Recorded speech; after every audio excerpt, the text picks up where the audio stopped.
Don't believe for 1 second that the ocean levels are rising. I don't care what news station tells you they are. I don't care what scientist tells you they are.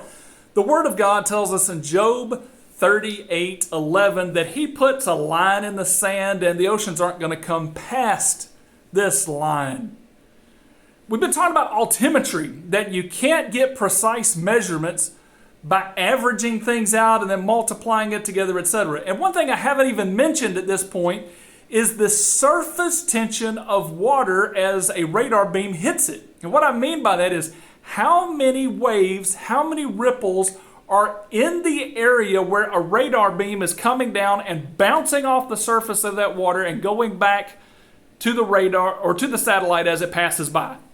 Is there anyone there to count how many waves there are and how tall these waves are and how many angles that they're refracting this radar beam off?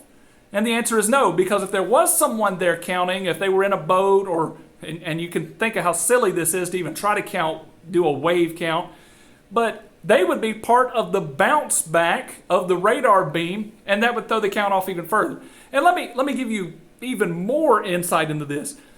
Do you understand how they try to camouflage planes from radar? Yes, they put a non-reflective material on the plane, but something else they do is they try to put panels on it or a paint on it that will send the radar bouncing off in all different directions, so that sends an inaccurate reading back to the person that's shooting the radar at them. This sounds exactly like the surface of the ocean.